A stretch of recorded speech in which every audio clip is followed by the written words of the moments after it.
The tourism industry is one of Hawaii's largest employers and the driving force of our economy. But there are costs to 10 million plus visitors arriving each year, including overcrowded beaches, traffic, and the wear and tear on natural treasures. The coronavirus pandemic has crippled the industry, but it's also providing a rare opportunity to reshape the future of tourism in the state. Tonight's live broadcast and live stream of What's It Going to Take on Insights on PBS Hawaii start now.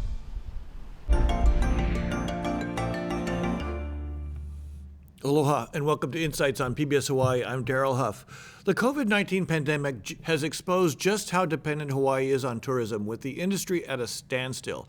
Data gathered by the Hawaii Community Foundation's Change Framework shows in 2017, tourism accounted for 19% of all economic activity in the state, and it's grown since then. There's no question the industry needs to ramp up again to some degree as one of the state's largest employers. But even before we hit the 10 million mark, many said tourism had grown too big and had negative effects on infrastructure, beaches, hiking, trails, and the overall quality of life. So is it time to diversify? Is it time we ask ourselves, what's it going to take to manage tourism? Joining us for tonight's Insights is an expanded panel featuring leaders in our tourism industry as well as community members from across the state. We look forward to your participation in tonight's show. You can email, call, or tweet your questions, and you'll find a live stream of this program at pbshawaii.org and the PBS Hawaii Facebook page. Now to our guests, all of whom join us tonight via the internet. State Representative Richard Onishi chairs the Tourism Committee in the State House and represents the area from Hilo to Ka'u on the Hawaii Island. Eric Gill is the Financial Secretary and Treasurer for Unite Here Local 5, a union representing thousands of hospitality workers. Keikoa McClellan is the Hawaii Marketing Representative for the American Hotel and Lodging Association.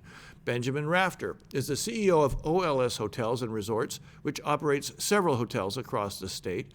Carl Kim is a professor of urban and regional planning at UH Manoa and is the executive director of the National Disaster Preparedness Training Center.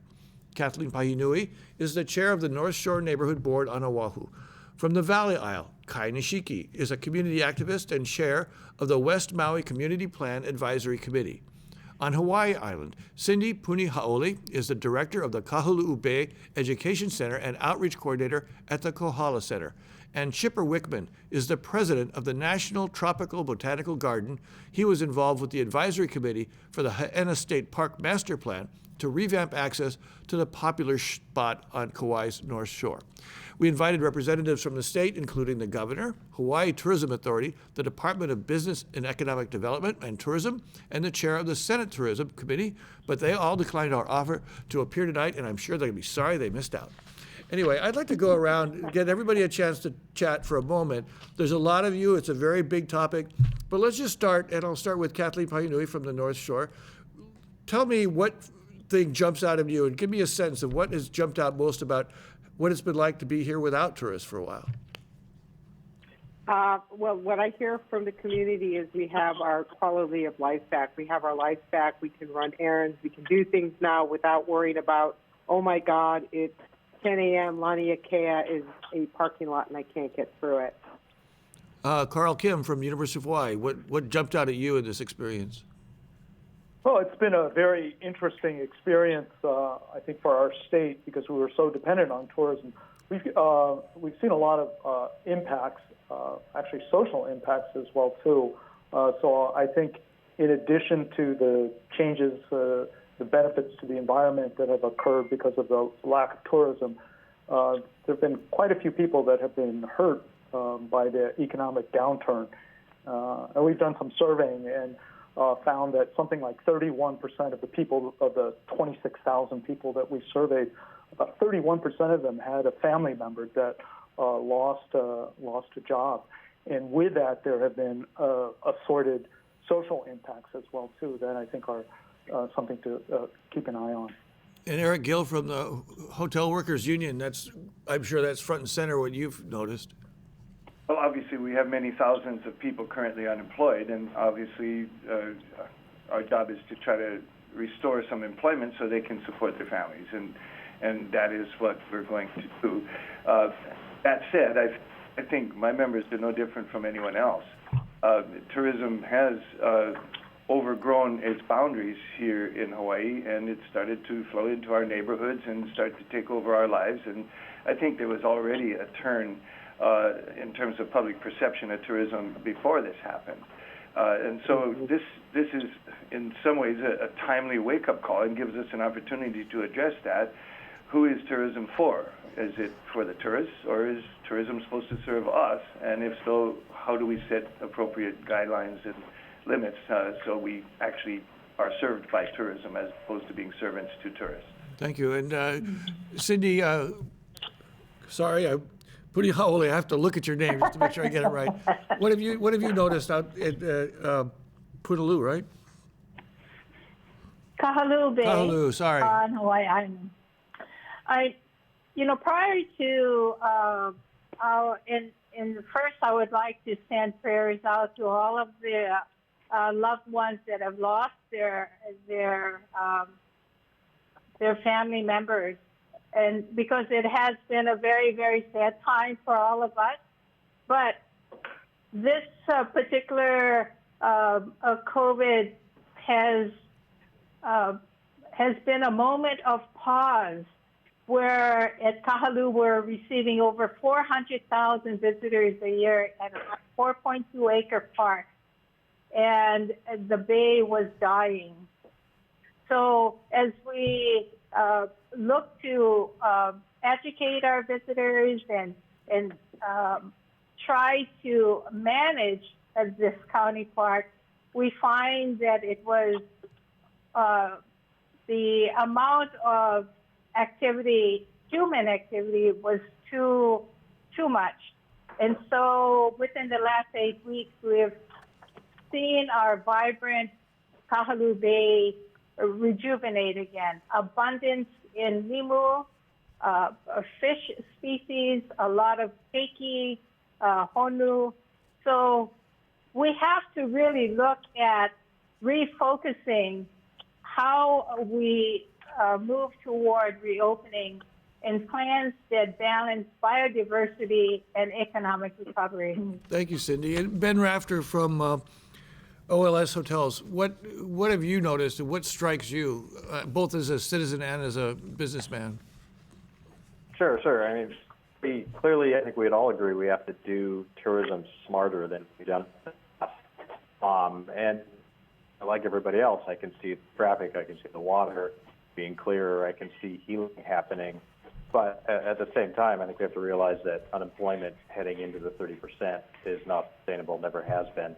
And human factors, when you get in front of 50 or 100 or 1,000 teamers and say, we're going to take a pause on your job, that's not the worst part. It's not knowing when that job is going to be back.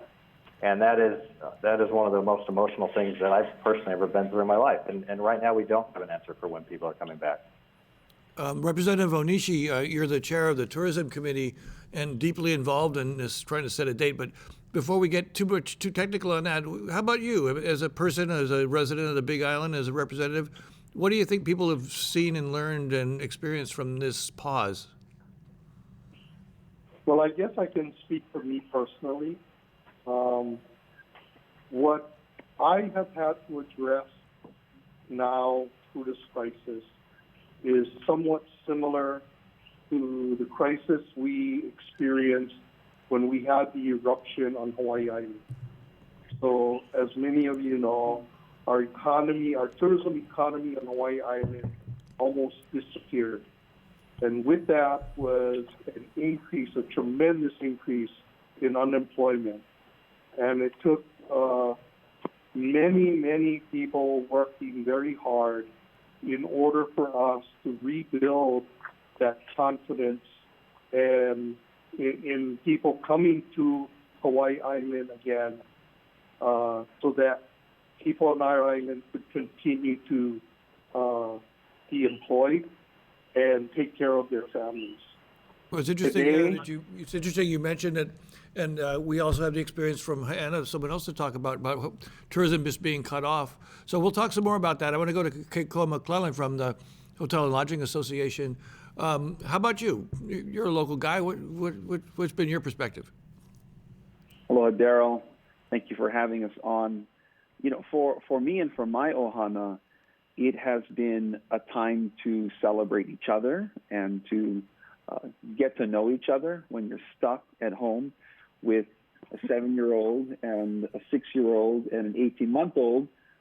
It changes your perspective on things. And so, frankly, the changes that have occurred in our family weren't about the money. And of course, we were affected personally by the COVID shutdown. I work in the hotel industry. I was affected personally by the downturn in the tourism economy by it. But it was the time that we had to think through our personal priorities and how we communicated and related as a family.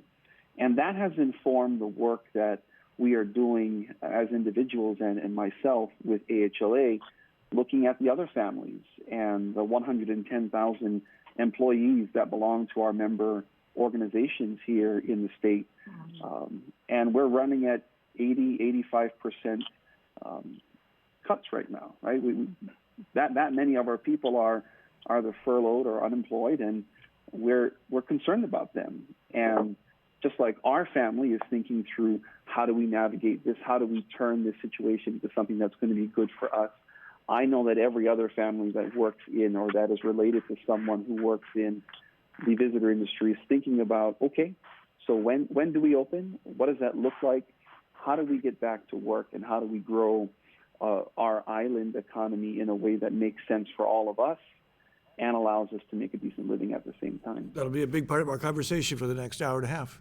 Kai Nishiki from Maui Island. So what are your perspective on this? Well, from a lot of people that I talk to, it feels like we just escaped from a very abusive relationship with tourism. I think this pandemic has forced us off of our busy routines, off the capitalism hamster wheel, and provided us some time to reevaluate our lives, how we're living, where our time is spent, and to really question if our communities are thriving. While public perception has kind of remained unchanged, there's been this perspective that is transformative. And what I mean by that is we all knew that there were just too many rental cars on the road, too many tourists everywhere, traffic, overcrowded beaches, quality of life for residents was on the decline, visitor experience. There was a poor visitor experience, and that was on a rise. And now we have a chance to fully grasp the gravity of our dire situation through the lens of staggering exhibition. I mean, we've all seen the rent-a-cars. They're all in one place. You see them at Aloha Stadium, and here in Maui, as far as the eyes can see, our old sugarcane fields are filled with a crop of 20,000 rent-a-cars. And it just put a spotlight on how big our tourism problems are and offered introspect that we just really couldn't have experienced had it not been for these circumstances. So now we're able to see and appreciate the natural beauty of uncrowded beaches with monk seals and turtles, dolphins, whales, and our reefs have been given the space to not only survive but thrive. Okay, so I just think we've been given a rare opportunity to establish for ourselves a quality of life baseline right now. So Chipper Wickman from Hana, what's it like on Kauai now? So I want to kind of touch on a couple of things. One is in terms of the quality of life and the residents. Keep in mind, Kauai has been basically COVID-free for 3 weeks. So it's we have kind of led the way. Our mayor, Derek was very, very proactive, started with a curfew. So the last 3 weeks have actually been really a celebration for most of the residents, even those who have left their jobs, to feel that we're not under this immediate threat of contacting the virus. We're all still wearing masks, but not having the traffic, being able to move around, you've heard this again and again, has been a huge plus. Haiana on the North Shore, Haiana State Park, which is the gateway to the Naupali Coast, is a park that has been so overrun by visitors for the past 20 years that residents couldn't even use it. On Mother's Day, we had nearly 800 residents in Haina State Park. It was such an amazing celebration for our community to be able to go to one of these incredibly special places. Having said all that, I just want to say I'm also an employer with 120 employees, and we depend on visitors to do our conservation and research. So we understand the importance and value of bringing back that industry in a more sustainable way. And I'll talk more about what our plans are on that. Yeah, we'll definitely cover that. But let me ask Representative Onishi, today Governor Ige again declined to set any dates. The tourist industry is anxious to have some sort of a plan in front of them so they can start ramping up. Certainly no one expects tourists are going to come flooding back in a dramatic form, given fear of flying and conditions on the mainland and so on. But how urgent do you feel it is that a plan get in place? And what to you is the big limiting factor as to why they aren't already opening tourism? Well, I think right now the most limiting factor is how do we ensure that anyone traveling to Hawaii is virus-free. And we haven't made that determination as to who's going to be doing the work that's necessary to try to ensure. I mean, there's no perfect solution. You can't make sure that 100% of the people are virus-free, but we have to attempt to try to do our best effort so that we can build confidence in our local residents that the people that are traveling to Hawaii, both visitors and residents, are COVID-free. That being said, the whole process of tourists coming to Hawaii, I really believe started a number of years ago as gas prices started to drop and more airline seats were made available and travel to Hawaii was more available. Now, until the airlines are comfortable in their process on how to fly passengers safely and protect their crews and their staff, it's going to be a difficult situation because we won't have the airlift to really open up tourism. Today at the HTA board meeting, I talked about, this whole concept of redefining tourism or to reset tourism. I don't know if we have the time for that to happen because change is very slow to occur. And people, both on the mainland and internationally, are really, I personally think, are dying to travel again. Let me interrupt you, Representative Onishi, and I want to ask the hotel industry representatives. I'll start with Ben Rafter from OLS Resorts. How anxious are you to get at least a date, even if it's not close, but just a real date? And how frustrating is it for the industry to not have that kind of information from the government yet? We're anxious to get a date for sure, and my take is that the actual date itself doesn't matter. If it needs to be sometime further out into the future, that's fine. But in my experience, if we set a date, we can have everybody working towards that date to make whatever solution is put in place, whether that's a COVID passport or some sort of thermal thing or something else. Everybody will be working together to hit that date. And keep in mind, the hotels have to, and the travel agents and the car rental agencies have to prepare for it as well. It'll take at least 6, 7, 8 weeks to get a lot of these hotels open with new safety protocols and training. And one note is when we reopen, we are going to be so far away from 10 million visitors again for years. We might get 1 million visitors for the rest of the year if we opened tomorrow, which clearly we're not going to do. And next year, who knows? Nobody can really forecast it, but we're looking at 3, 4, 5 million visitors. which is far below what happened after the recession in 2008, far below what happened after 9/11. This is much more serious. And the first markets that are going to come back on the mainland are going to be drive markets. If you live in San Francisco, maybe you go to Napa or something like that. So I think long-term Hawaii is attractive, but we're not talking about significant visitor numbers anytime in the near future. Keiko McClellan from the Hotel Association, do you feel the same way? I think that what both the tourism chair and what Ben are saying is pretty spot on. When you look at our islands and you look at our economy and you look at the total number of visitors that we enjoyed last year, I think everyone was racking their brains wondering, where were these people staying? Where were they coming from? What's the issue? This is incredible. When are we going to have a conversation around what is too much? Every one of us has been thinking this, feeling this, having conversations internally and externally, but there was no impetus to force the industry to address that. The reality is that we are not going to be in a position to say no tourism for much longer. When you look at, let's assume that we had opened up on July 1st, which the governor indicated we're not going to do today. Hotels want government to make a decision about how to keep us safe. And whatever that decision is, whatever that date is, whatever those standards are, the hotel industry will jump. They will leap at complying. You saw the Hawaii Tourism Authority suggest safe stay standards. You saw the American Technological Association suggest safe stay standards.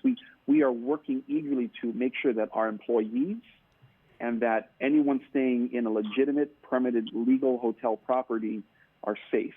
That's the safest place to put a visitor, in one of our hotels. We know where they are. We know where they came from. We have the last 4 digits of their credit card number and report all of these things to authorities when they ask us for them. That's the way of the future. If we look at the laws on the books and we just, for example, didn't permit illegal short-term rentals at all, and we got these however many thousands of rentals out of our communities where we're putting illegal hotels in our communities next to homes, that's a huge issue, right? I mean, and this is a real, tangible, palpable thing. We can reduce the number of visitors who are screwing up our communities simply by applying the laws in the books. That's why our mayors said no short-term rentals. They deemed hotels essential businesses, but did not deem illegal short-term rentals in communities essential businesses. So to that point, if you're looking at the economy and when we come back and how we come back, the reality is the hotel industry is with us. As I mentioned, we have 110,000 member employees just with AHLA members. There are 216,000 hotel employees here in the state. Let me give someone else a chance right now. Eric Gill, in particular, representing thousands of hotel workers. Are they anxious to get, I'm sure they're anxious to get back to work, but are there real fears that that they might be put in some risk by a rapid return? They're not anxious to get back to work. They don't feel safe. And they don't believe that the companies are going to make them safe. And I agree with what both Ben and Keikoa said in terms of the need for us to get ahead of this. But right now, I can tell you, for example, we have some hotels that are operating at least at a reduced amount, and some of them took the loan from the federal government, and they are calling workers back because that's the terms of the loan. And workers are passing that work on. We have driven an agreement with these employers that it should be volunteer because workers don't feel safe, and they haven't been given training. And before the hotels closed, they weren't given training, nor were they given masks and stuff. And so there is a real fear factor for members to go back into the hotel. And now that people have the unemployment, at least for the next month or two, the economic push for them to go back to the hotel isn't there yet. Many of our members are enjoying the fact that this is the first time they've had time off. People working 2-3 jobs. We had a big strike about that question, and it's really true. And so many of our members, this is the first time they've ever had off to stay with their family and for any particular length of time. If you have 3 jobs, you can't line up your vacations. You don't even get vacations. So let me ask the notion of safety in terms of the hotel is a very important one, and I agree with Keikoa and Ben on that. However, there's a divergence of interest here on safety. Let me interrupt you. Sorry, Eric, but to go to Carl Kim, Professor Kim, what are you seeing? You know, he mentioned that fear factor, and I know you've been involved with disaster preparedness. This has been an odd trauma, though, for many people. We've never experienced anything like this. Do you think that the fear that Eric Gill is talking about, given the reality on the ground of what the virus is doing, do you think that that fear is justified? I guess is my question. Yeah, I think, I mean, this is a strange disaster in some respects. Like most disasters that we're accustomed to, the buildings or structures are destroyed, whereas with this, a disease, and there's so many uncertainties about the lethality of it, about how it spreads, how contagious it is, which groups are more vulnerable to it, whether or not these different actions that we're taking will actually protect ourselves, what are the different types of things that you can do individually or in a organization to ensure the safety and well-being of this. And for all of these unknowns, all of this uncertainty really adds to the fear factor. Exactly. I think the other thing that is really important to note, too, is that while Hawaii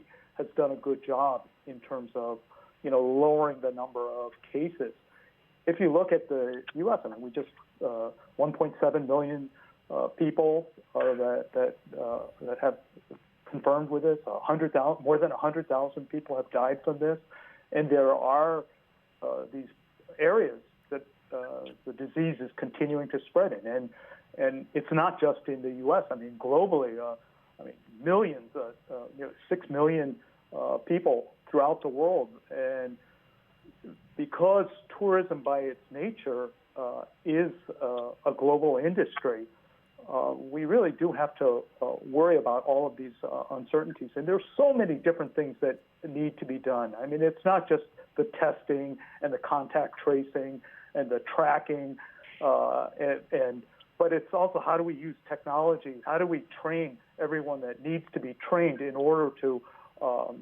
protect themselves? And I think, you know, the other thing is how do we, I think, again, this is the time to do kind of a reset, to rethink our visitor industry, to rethink our economy as well, too, because, again, as everyone was describing, I mean, we were very, very dependent on this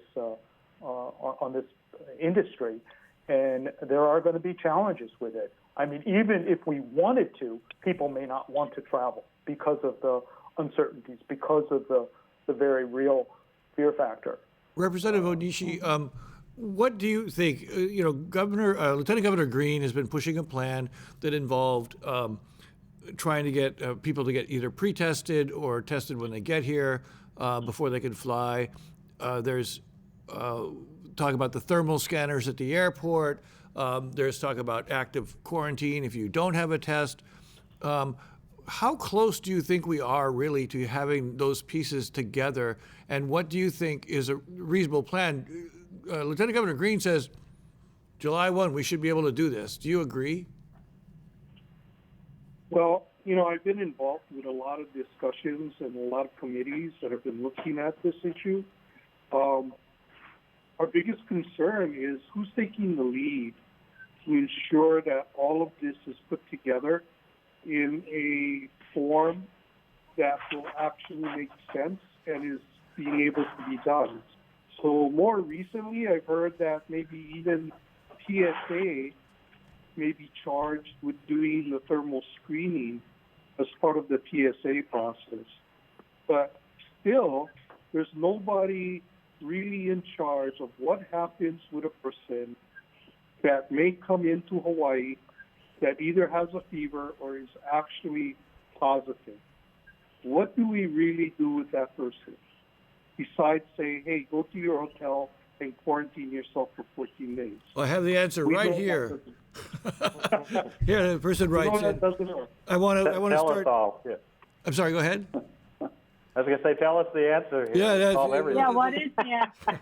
So I do want to respect our viewers who have been quite active on sending questions, and this one goes right into this question. Why not designate a resort on each island where tourists can stay exclusively while being monitored without infecting the general population? This would be a way we could test tourism for a month before opening the industry up. And Ben Rafter, you want them at your hotel? The problem with only having one, if the safety protocols are there, sure, but the problem with only having one resort is, again, it gets us to 100,000 visitors, and we can't sustain as a state, nor will we have enough revenue to diversify if we don't have a more robust tourism industry. I do think that perhaps while there are very, very limited instances, the chance to use inter-island travel, which probably would not get most of the hotels open, but would start to get commerce going again, would be a way to start dabbling in restoring tourism, if you will. And I think one thing we all have to realize is that most people out there, including our own health director, Bruce Anderson, I mean, they're saying that this COVID could be with us for many, many years, if not the rest of our lifetime. So this is the new norm, and I think everybody here and everybody watching would agree that, you know, we need to plan for the new norm. And like I said, we need to do this smarter and more safely than we were doing before, because Hawaii has always been viewed as a safe destination. Mm-hmm. And if we can maintain that, then we'll have an advantage over, you know, certainly somewhere like Las Vegas, where they're opening up everything again. And in my mind, who really knows? You know? Let me ask for the people, the community folks, as opposed to the industry folks. You know, there's some talk about, well, we've got the health infrastructure up to the point where we can manage new outbreaks. There will be new outbreaks if we open it up to tourism, but we have the healthcare facilities, the ventilators, the contact tracers. We have those people. Is there a tolerance out there, do you think, and, you know, maybe Kathleen or Kai or Cindy, is there a tolerance out there for the idea that not only will tourists come back, but they will bring the disease back with them? And do you think the communities are ready to accept that, or do they want an absolutely pristine population coming in before they come in? Well, I think it's unreasonable to expect pristine. I think that's just never going to happen. But I think people are concerned. The people I talk to, they don't want their families exposed to tourists. And we've already seen the reckless behavior of some of the tourists that came over and didn't seem to care. You know, they disobeyed the quarantine. So I think that's a lot of community members are saying, well, what reassurances do we have from government that they're even going to follow through? Who's going to take care of us if a bunch of people come over and get sick? Like Eric said, his people, too, they don't want to get sick from these people as well. So I think for me, at least in my community, there's a lot of fear still. Anybody else? I agree. Go ahead. Kai? I agree. I think there are a lot. Oh, I apologize. Cindy was trying to talk. You guys are small enough on there. I cannot see your lips moving, so it's hard to tell. So I'm sorry. Cindy, go ahead. Cindy. Okay, I think in our community on Hawaii Island, I think there is a lot of concern and uncertainty, and we are open, as you know, at our bay, and our education center has reopened on Monday, this past Monday. But there is still a concern of social distance. No one's wearing a mask at the bay and on the beach. And so you want to take care of your people, want to make sure they're safe, and you also want to make sure that the visitor is also safe. So I think at this point, what we need to really focus on, and I can really feel that burden from the hotel industry folks talking, is that we need to look at plans now, innovative and sustainable plans that take into consideration those CDC guidelines. You know, some of the things because as Dr. Fauci said, we may have a vaccine at the end of the year. Everyone's looking for one, but by that time, we should have really great, realistic, pragmatic plans in place. And to do that, it can't be talk. It needs to be a collaboration of the state, the county, community coming together to look at implementing plans. And tweaking those plans. Okay, Cindy, I want to. That brings up exactly what Chipper Wickman went through on Kauai. Tell me a little bit about how you folks managed to limit the numbers that were coming into Hana, and was that a tough call? You talked about how, oh yeah, it was so nice when the tourists weren't there, but you ultimately had to make the call. How did you do that physically? How did you physically limit the tourists coming out there? Yeah, so great question. So what we're talking about was the significant flood in 2018, April 14, 2018, 50 inches of rain, 50 in 16 hours. It was incredible. It wiped out the highway. So not only did we not have any tourists, we had very little ability for our community to move in and out of that area for quite a, for 14 months. Even once the road was somewhat passable, we were stuck in a convoy system, which was very stressful for the community. And it made it very difficult for people to be able to sustain their jobs, being able to commute in and out. But for those that, so you had this balance, this really negative economic impact, but the quality of life for those people on the inside was incredible. And everybody basically said, we will never go back to the way it was.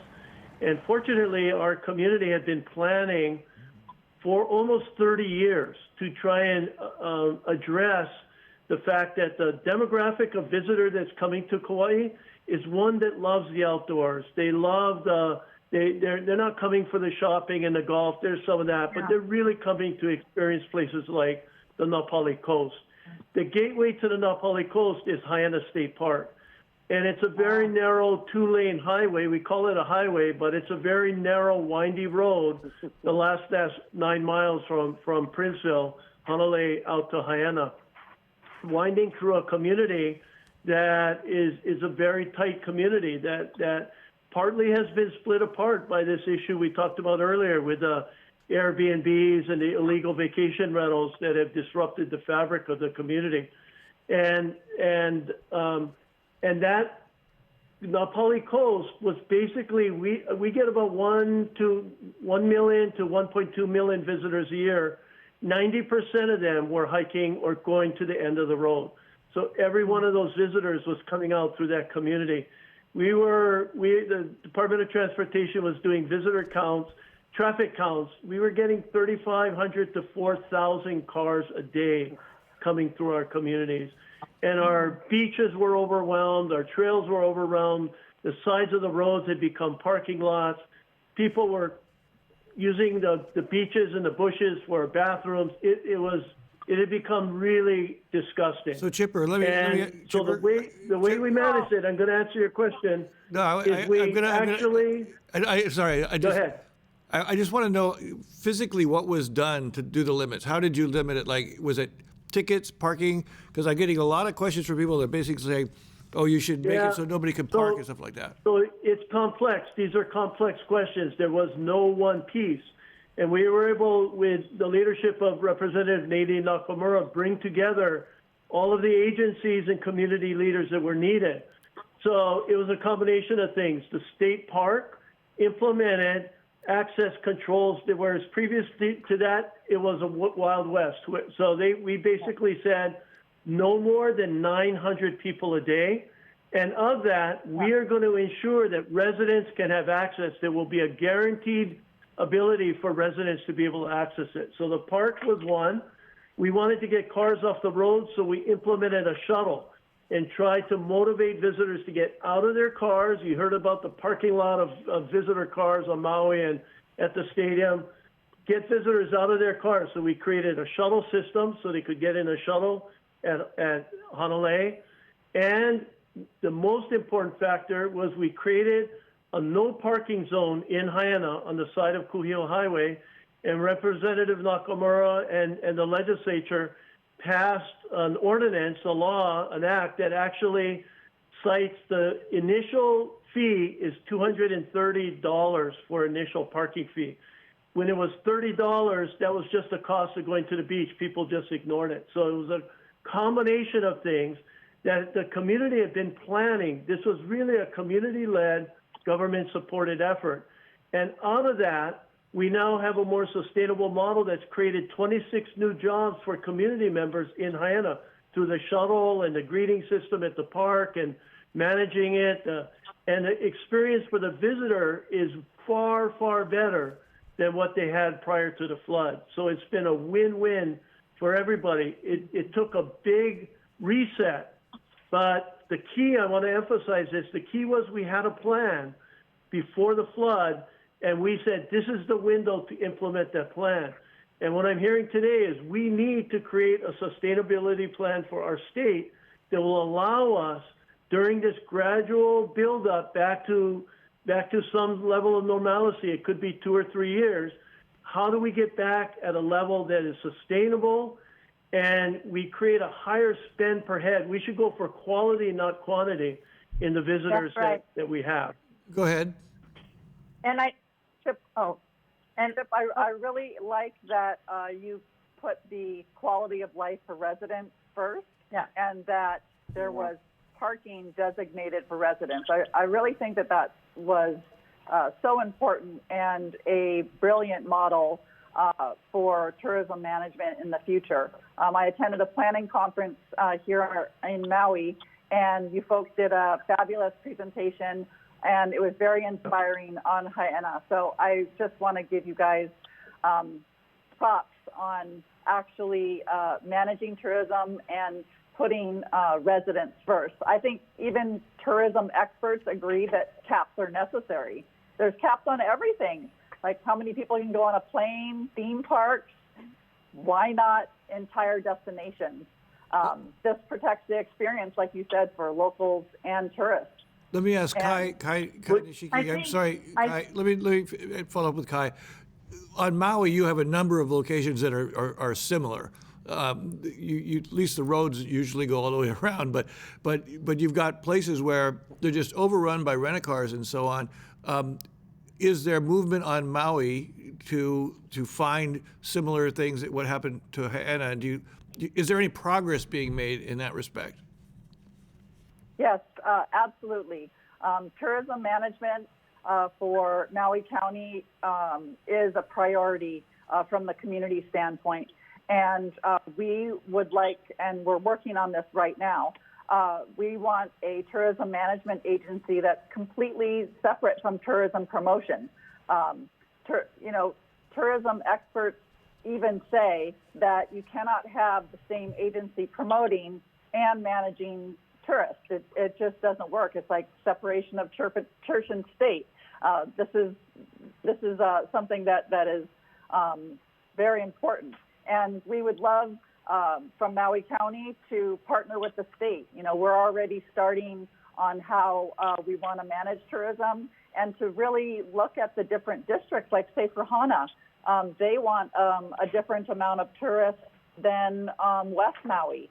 And in Hana, they have instituted placards where you only get to go to Hana if you are a resident at this time. And it's been proposed that we should keep that in place and let that community decide what their cap on what their carrying capacity for Hana will be. Let me ask Kathleen Padua on the North Shore. You must be thinking of Laniakea when you're hearing this, where for how many years they've tried to figure out how to get tourists to stop parking on one side of the highway and walking across to Turtle Beach on the other side of the highway, and have been completely incapable of doing it. Do you see promise in what they're talking about from Kauai and Maui for Oahu? Yeah, actually, as I mentioned earlier, I had a really great conversation with Representative Nakamura, and we're going to look, Chipper, to bring you guys over and talk to a group of us have already formed to start looking at long-term planning, because she emphasized that. Unfortunately, our road goes through our community, so we don't have the luxury of telling them to stop at the end of the road. But we do believe there are ways we can manage that. We just can't continue on. I mean, we looked at it based on some numbers that came out a few years ago from HTA when they did a survey back in '05, and they said about 52% of the visitors on Oahu came to the North Shore. So you figure, okay, since then it's probably increased over time.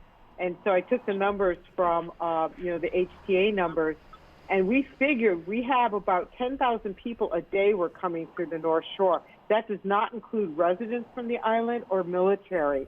So you add that on top, we were closely, there are only 20,000 people that live on the North Shore. So we were adding a whole nother third or whatever, half again to our population coming through.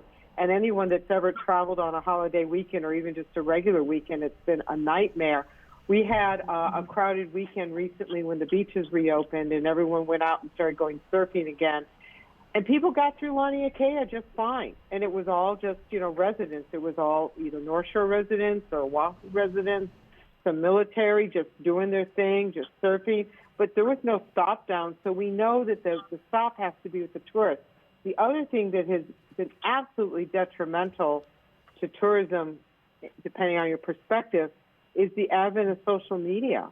Yeah, I mean, social Kathleen, media has suddenly like, woohoo! Okay, Kathleen. Look at this wonderful spot that I found. Yeah, I know. That's a whole other thing. But I'd like to go to Carl Kim from UH because planning is his thing. He's a planner. Is this one of the most logical ways of limiting the number? Because, as I understand, you can't just set a cap. You have to create ways to reduce the number. But is this a strategy that could work in ultimately helping control the number of tourists? Yeah, and I think this is really important to note the benefits that people have been talking about of working with nature. I mean, it's safer, it's cleaner, it's greener, and these initiatives to actually have a better balance between the built environment and the natural environment, I think that's a pathway forward. And I think we need to come up with a new model for ecotourism, one that is really community-based, that involves the community. I mean, people come for a variety of reasons. I mean, it's not just the nature. It's also for the authentic cultural experience as well, too. Yes. And I think that's an important part of the reset that I think that we should be working on. And rather than trying to import some kind of model from someplace else, I think it should come from within. It should come from the community, building upon our assets, our communities, and so forth. And I think we all share the same interest. Okay, Koa McClellan from the hotel industry. When you hear this, does this sound a lot more benign in terms of the hotel industry as opposed to caps or rate increases or anything like that? How does the hotel industry feel about this kind of control? I think there are two separate conversations, right? One conversation is when are we going to open and what is the plan for that? And the other conversation is, does the visitor industry embrace INA-based learning for our visitors? Does the visitor industry embrace sense of place as we identify opportunities to share with our visitors? And it is the visitor industry, the legitimate visitor industry, that has led the investment in our wahipana, in our special places. It is the visitor industry that invests directly in our Kanaka Maoli. Outside of government, and I'm talking about translations and education, the only place you can get a job using Aloha Hawaii is in the visitor industry. And take that model and now extrapolate it. We're not just talking about hotel workers. We're talking about the colorful food industry that we have in Hawaii that we so enjoy. We are going to see massive closures of restaurants because tourists pay the bills and locals get to enjoy the benefits of that. Well, let me just ask you a direct question, though, Kikoa. So I'm hearing, are you saying that just don't even try and limit it, don't try and control it, or do you have a suggestion about how it can be controlled. You mentioned get rid of the vacation rentals, got that, but that's maybe a third. I don't know what proportion that is, but I mean, really, are you saying that you can't limit the number of people that can come, or you can't limit where they can go? Again, I think there are two separate conversations, and one is how are we going to reopen?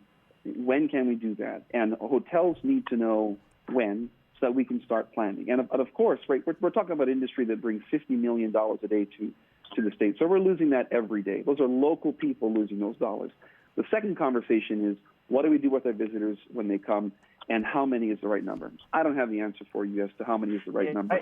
But we do know, as Ben pointed out, and I'll answer the question, we do know, as Ben pointed out, that we're not looking at 10 million visitors next year. Let's say we opened on July 1st, which we know we're not going to do.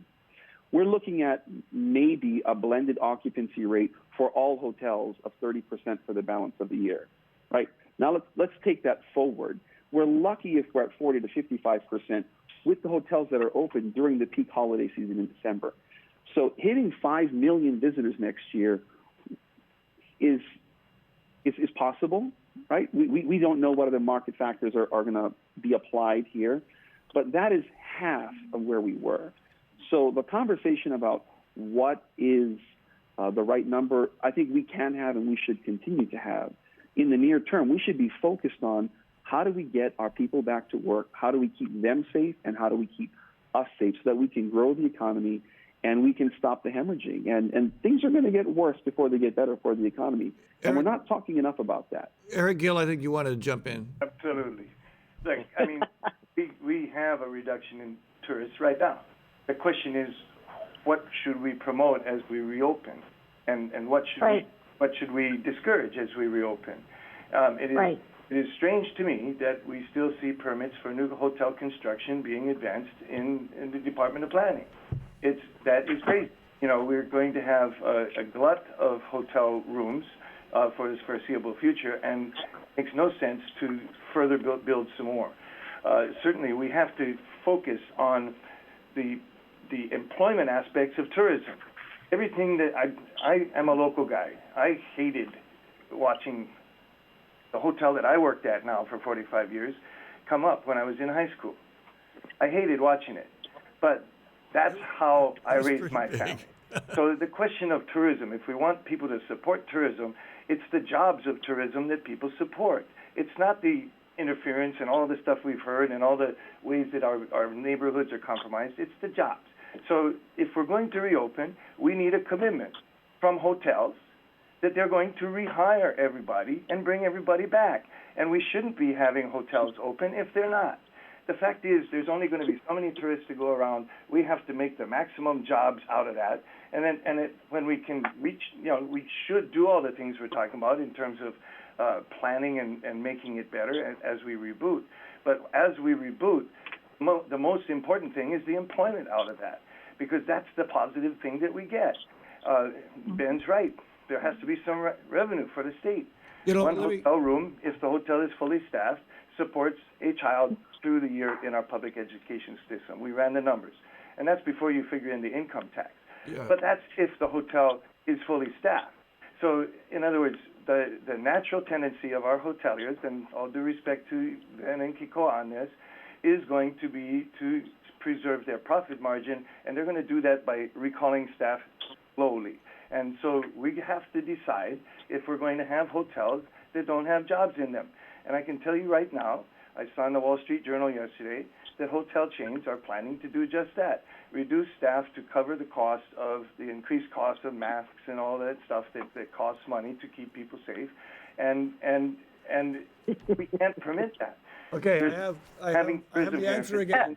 If it doesn't, our viewers have the magical answer. If I could address a couple things that Kekoa says, I do think speaking about Hawaiian culture, that culture does not have to be sold to be valid or to be valuable, and to make the claim that the visitor industry supports Hawaiians and that's the only place that you can even speak Hawaiian.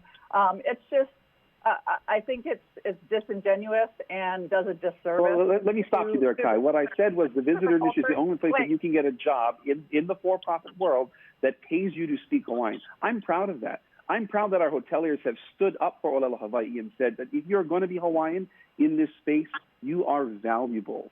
And that's important. Yeah. And the hotel industry is not the whole visitor industry, right? You've got to look at things from a perspective of, well, what are we really addressing here? We are local. Every one of our employees is a local. I am a local. Ben is a local. We're all locals. We live in thanks. Thanks. Hold on. And Kai, I see where you guys are going, and I have the answer right here. I have the answer right here. One thing I would point out, Kikoa, there are many other jobs speaking Hawaiian, mostly teaching Hawaiian, back to the Hawaiian people. I said, other than education or translators, if you're in the for-profit world and you want to use I'm talking about in the DOE. I haven't found one outside of the business. We should look at other means of. Go ahead, we should look at other means of making, bringing economy here.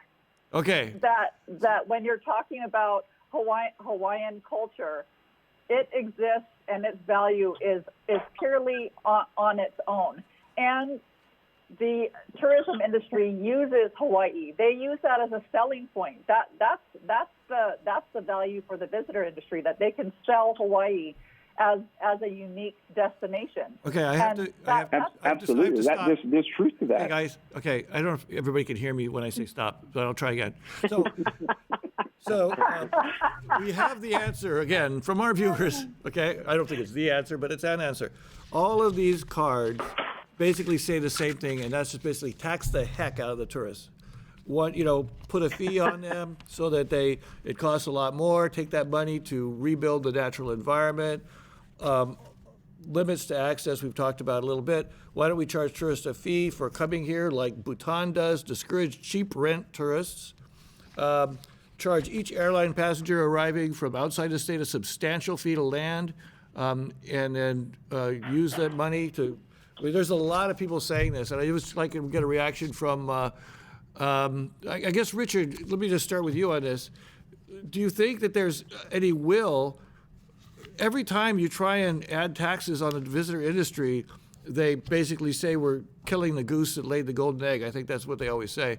Do you see any will to something like this that the viewers seem to be asking for? Is it, and also would, and maybe Carl Lynn could get into this, would a higher fee, would it cost, if you make it cost more to come to Hawaii, is that a way of limiting factor using economics? I'll start with you, Representative Onishi. Well, this conversation comes up all the time, right? We should be charging tourists more. What we have to understand is that the industry is a competitive industry. We get 10 million people a year that come to Hawaii, right? Look at the numbers in other destinations. I mean, just look at Las Vegas, for example, and the number of people that go to Las Vegas every year. It has to be a balance because tourism is also jobs.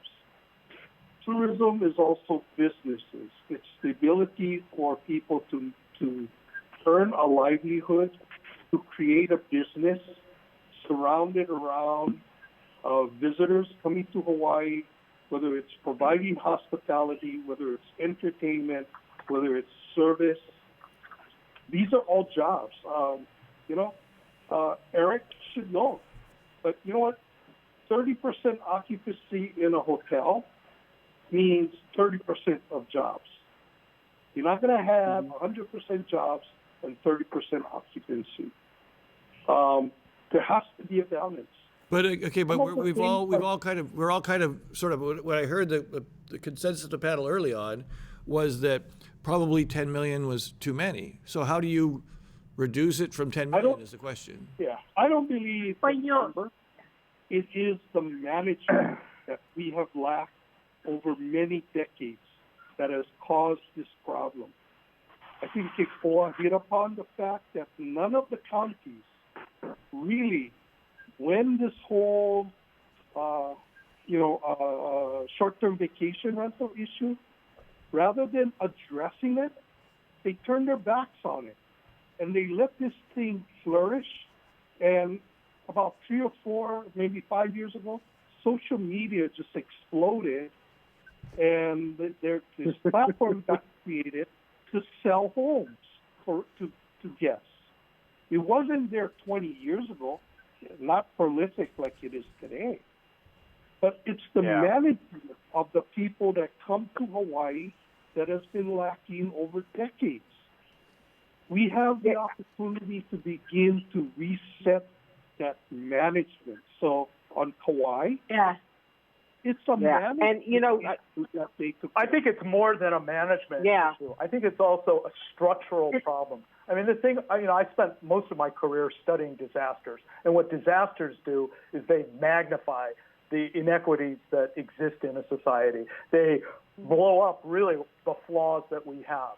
The fact that we have a very tourist-dependent labor force is one of the reasons why there is so much trauma that's occurring, not just because of this, but as I think Eric was describing, over the course of of our development. And so this is a time to really address some of the structural problems as well too. And how can we increase the wages? How can we improve the quality of life? How can we improve the educational opportunities? How can we reduce a lot of the trauma that exists, not just because of this disaster that's on? That's one of the things our survey found too. There's such a divide. I mean, I think, as I mentioned, 31% of the people that responded had lost their jobs. 13% were experiencing financial difficulties. 11% more tension. 8% reported more alcoholism and drug use. And there was more domestic violence, more tension that exists in these overcrowded housing situations. And then on the other hand, there was another group that said, actually, I've spent more time with my family. That 16% reported they're now putting more attention to health, and another 6% says that there's greater harmony that's occurring, and that there are improved relations that have occurred. And so what you see here is this really bifurcated response, and I think this gap is widening. We have a graphic that I'd like to talk about a little bit that was put together again by the Hawaii Community Foundation from facts that they discern, and that is that 42% of all private sector jobs in this state have some relationship to leisure and hospitality related sectors. Right. The average wage is less than $32,000, which means so many people have multiple jobs and so on. And a question that we're getting is, how do we diversify this economy if so that there are more better jobs and we don't have quite as many tourists? I mean, Ben Rafter, I'd like you to weigh in from the tourist industry perspective. Do you see a change there that if you get higher end tourists, for example, somehow, I don't know how to do that, do you see that wages going up for people who work in the industry? Yeah, sure, but I think we need to look at it more broadly than that. I don't know a single person in the industry that would not want to see more diversification in the state in terms of we have other industries other than tourism and maybe military, right? And so the way I would look at it is we need to reinvent tourism. The idea of the days of pure sun and sand, and that's what Hawaii is selling, we don't want it, and tourists are frequently not wanting it anymore. As the most isolated landmass on Earth, I mean, I think we should be able to embrace green technologies. I would love to see Waikiki completely off the grid, and every single rental car that we've been talking about at Aloha Stadium is some sort of electric rental car, and we can say, as the most isolated place in society, in the world, we back that up by being the greenest place in the world. And maybe it's green technologies, or maybe it's some other technology that we can use, or maybe it's some technology that's related to the natural environment, and use that to build and diversify the industry. And partly because that's what tourists want. They want to be out there and they want to experience Hawaii, and they want to understand the culture, and they want to experience the food, which indirectly then benefits the farmers and the restaurants and everything else. And if we just go back to straight sun and sand, one, will be non-competitive with a dozen or 100 other sun and sand destinations across the world. And two, we're going to be right back into the same problem 5 or 10 years from now, right? Let me hear some other suggestions about other replacement industries. I'm getting a lot of, what can we do to replace it? A lot of people are saying, what about farms, farming, agriculture? I did hear some positive things from the agricultural industry about people are getting more interested in that. Chipper Wickman, you got your hand up. Yeah, thank you very much. Because another major security issue we have in Hawaii is food security. As we sit here, prior to COVID, we had only 5 days worth of food in Hawaii. We were producing only about 15% of the food consumed here. 85% is being. We need to promote diversified ag, not huge plantations, but churning that money within our community. NTBG has promoted the use of breadfruit. We've distributed over 10,000 breadfruit trees throughout the state. Breadfruit has the potential to become a part of that diversified ag sector, but that's an area that we can and should diversify out into. This is a great time to be able to do a reset on that and be looking at that. But you keep asking this question, Daryl, about how do we manage it? What the lesson we learned in Hyanna is you've got to be able to manage. You've got to be able to set limits, because we're never going to be able to say we can only allow so many tourists to come here. We cannot limit the number of air seats. So managing the number of hotel rooms. Somebody, Eric or Keiko, was saying, why are we building more hotels when, that's kind of crazy. We need to manage the hotel room inventory and manage this crazy Airbnb, vacation rental thing, whether that's a county responsibility. We've got to get our hands wrapped around that, or even managing the number of rent-a-cars. If you're not going to make a reservation and come to Hawaii if you can't rent a car. That's just unless there's some alternative. So moving people out of the free and independent traveler and into some other kind of mode of transportation that takes cars off of the road. This is the time to reset and come up with a plan and do that. And, I can't remember who said it, but the idea of green cars, green fleets, those are really, really important parts. But we need a plan to get there. And that's where state and county need to come together, because right now they are not working together to come up with these integrated plans for managing the visitor numbers. Kathleen Pahinui was. But they need a plan. But they need to know what to do. And I think the people that are on boots on the ground are the ones that can help the state officials and the county officials. We need the HTA to be part of the plan. They need to collaborate with us. When we're looking at, you're talking about the visitors, not on a mass scale, but really looking at how do we bring in responsible tourists to this talk.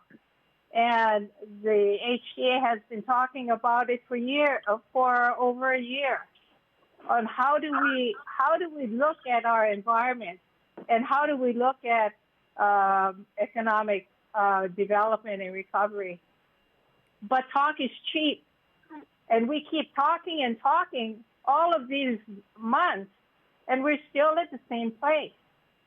We need to implement things. We need to implement plans that say carrying capacity should be defined with economic development, not looking at carrying capacity to profit-driven economy. So it needs to be a balance. Okay, let me move on. And Kathleen really wanted to get in here. Kathleen, did you want to say something? Yeah, I agree with both what Cindy and Kai had said earlier. Planning has to come from the community, I believe. Our group is already starting. Chipper's correct. You got to get the cars off the road. We're looking at multimodal, non-rental cars. They park somewhere in Haleiwa, and then we take them around that way versus having them drive through. That would certainly solve some of the issues that Laniakea. The second thing is HTA was originally formed to be a destination management agency, and they lost their way and got involved in marketing and things. That's what HBCB does, and they do a terrific job, obviously. They're the marketing arm, and they should be focusing on that. HTA should be in the destination management, looking at the bigger picture. That's what all those tourism infrastructure plans were that we did back in the mid-2000s. I sat on the Oahu group. I can tell you right now that plan is sitting on a shelf somewhere. And Carl's right. We got to look at our infrastructure. Disasters are an opportunity. Chipper, my hats are off to you guys. They took a disaster and turned it into a huge opportunity and protected their community. Yeah. And to Keikoa's point, yes, there's two conversations, but I do believe they're intertwined. We got to figure out how we're going to open and get our people back to work, but we also have to start planning. And a lot of that planning is going to come from the community. Let me do Carl first and then Kai. Carl, Kim from the university. What do you see as the primary opportunity of diversification in the near term for Hawaii? You know, maybe something you can leap to during this sort of pause. Right. I think, and Chipper pointed this out, it really is about supply chain. That's what this disaster showed. And it's not just about PPEs or ventilators and masks. I mean, we're talking about other food shortages and other, and so to the extent that we can diversify or produce or source that or shorten some of those long chains, I think that builds resilience for our community. The other thing that we've got to have a better understanding is risk and risk management. And really, I mean, that's what this comes down to, the likelihood of events occurring, but also the consequences. And we really need to get our communities, get our leaders, get others to focus on that. And part of that does involve investing in information and information technology and sharing it so that people have access to reliable data on which you can base decisions on. I think these are other opportunities. I mean, beyond the green that I think, I heard a report today that's like 18 times safer to be outdoors than indoors. And, we should be really taking advantage of the natural environment, the natural resources that we have, and doing all that we can to preserve that, but also to document that and to do the scientific studies that show that it's safer, cleaner, better for the economy to do this. But it requires some investment and a different kind of change in the way that we're doing things. Yeah, well, the card I just got in just now, diversification is a great idea, but the tech park in Mililani is empty. No follow through by the state to get the industry going. Okay, No, is that what you just said? I can understand it. Kai Nishiki, you wanted to say something? Kai? Yeah, so following up on what Mr. Kim was talking about, and, right now is a perfect opportunity for the government. They're ultimately responsible for training a new workforce, since it kind of allowed the visitor industry to take us down this dead-end road. And, looking at the visitor industry and talking about diversifying and that there's great wages, that's not really what people are experiencing. I mean, we're having really big discussions amongst people who are working in the visitor industry. One, let's be real. Most of the visitor industry profits are not staying in Hawaii. Two, when we're talking about opportunities for advancement within the visitor industry, if you go to almost any hotel and you ask who the general manager is or who the property manager is, they're not even from here. So there is not promotion going on from within our workforce. Right now, our kids, they really just need to be ready for the future. And right now, we're just growing them as a cheap labor source for the new plantation, which is the hotels and the tourist industry.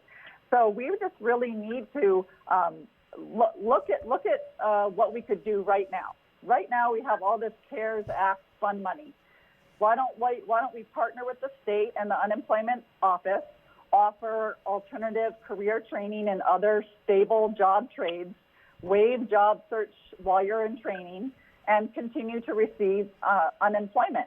Offer a subsidized education and healthcare using, online learning platforms. Offer subsidized education for trade, so that we can get people out of the visitor industry, which is pretty much just a dead end road. And then also look at, like, we have the general plan or the Maui Island plan, and it states that there should be a 3-to-1 visitor to tourist ratio. And we need to really be focusing on the quality of life for residents. We need to charge tourists for everything, for going to the beach, for parking, impact fees, green fees. Tourists need to pay to play. If they're going to come here, they need to pay, and that's going to improve our quality of life. Move on. But the infrastructure in our parks need to be in place. You can't have people paying hundreds of dollars to go to a park where their restrooms are in disrepair. I can go to North Carolina. Two people talking at the same time. I can go to North Carolina, and their rest stops are perfect. We should have rest stops that are perfect here. So when we're asking visitors or locals to pay, then they feel that their money is worth what they're paying for is worth it. Let me, Representative Onishi, I'm getting a lot of contact from voters asking about government again. Why won't state administration officials appear on this show? I don't know. But I mean, is there, I thank you for coming. I'm here scared. But I mean, is there, what I'm hearing here is there is a need from community up planning. There is a need for structural change in how we approach things. There's a need to diversify, and now we're in the trauma that is going to lead us to that. Do you believe actually this trauma will actually lead to a change? Do you see a will there? I mean, right now you folks are scrambling the legislature just to fill this $2 billion budget hole, but are people thinking about this, and are they going to do something about it? I think that there are possibilities for change. Today, HTA had a discussion on the budget for 2021. Part of their budget includes almost $1 million per island, per county, to look at how HTA and other entities can work within the county to come up with master plan on tourism for that particular county. As far as I know, that's the first time that it has been budgeted for that purpose. Whether that is enough or not enough money, I don't have any idea. But at least there's that attempt by the leadership of HTA to look in that direction. Let me ask but didn't they get like over $100 million last year? I mean, and $1 million per island, that's like nothing. I was basically their current budget's going to be about $52 million this year. Okay, Representative Radishi, go ahead. Sorry.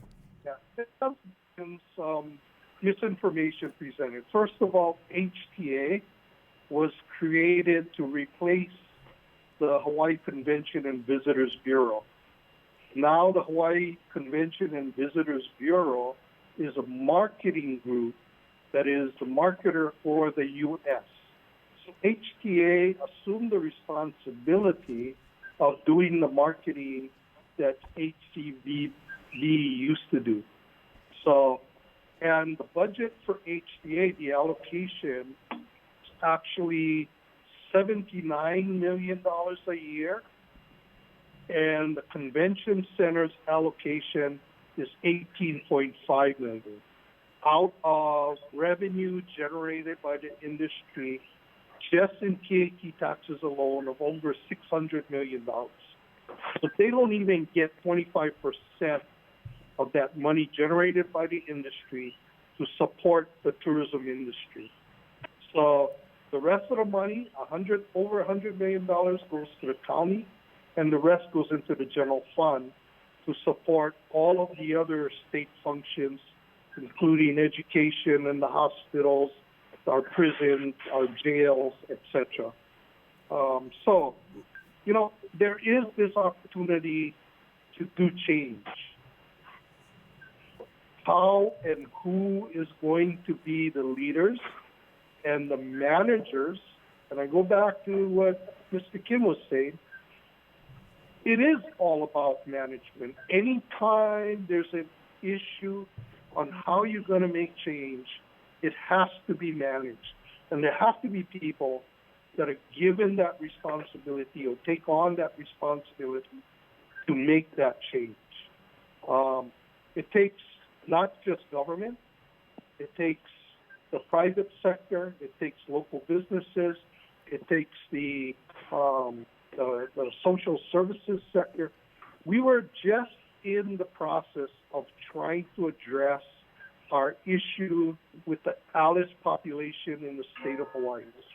And that ALICE population are those people that are asset limited but employed, and they are struggling. And every year, those numbers have increased. So when you talk about the gap between the very poor and those that are, doing well, that in-between gap is those ALICE people.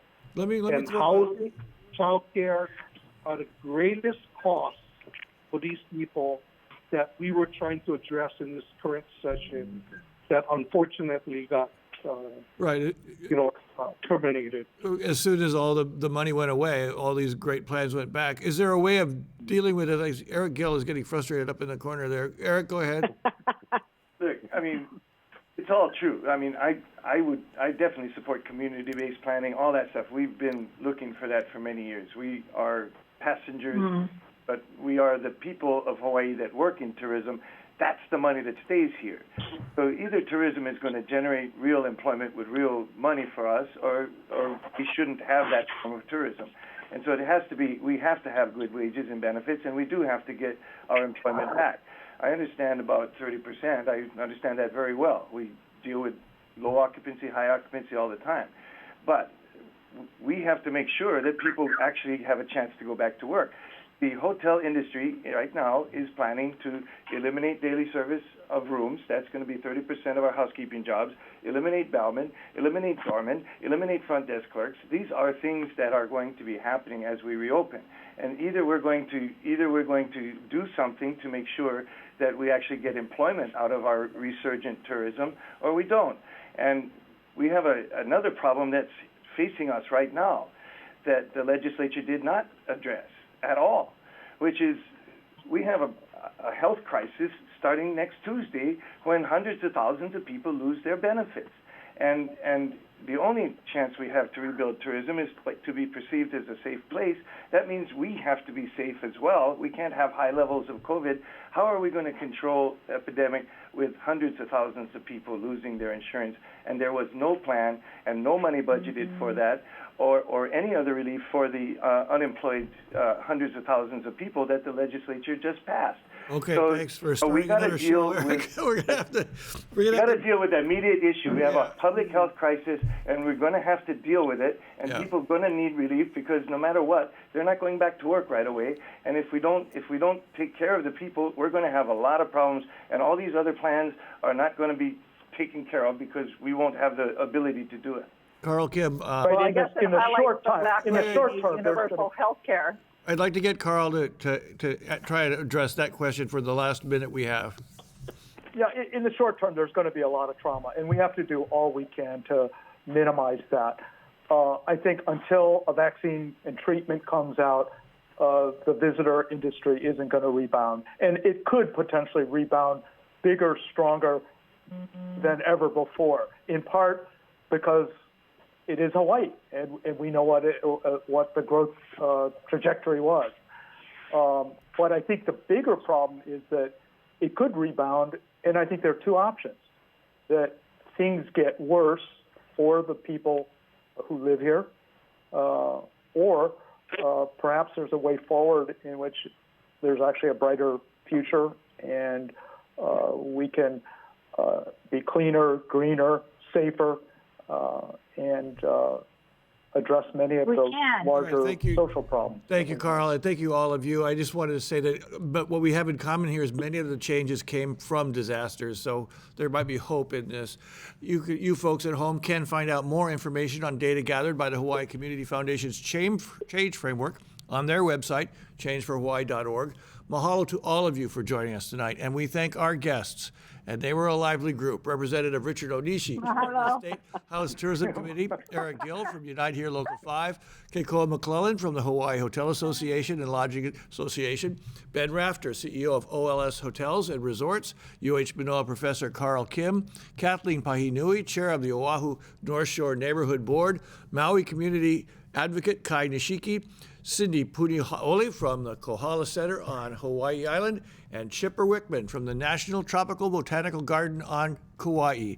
Declining our invitation to participate tonight, and I wonder if they are glad they weren't, was the governor, the head of the Hawaii Tourism Authority, the leader of the State Business Office, and chair of the Senate Tourism Committee, all of whom could be at the table.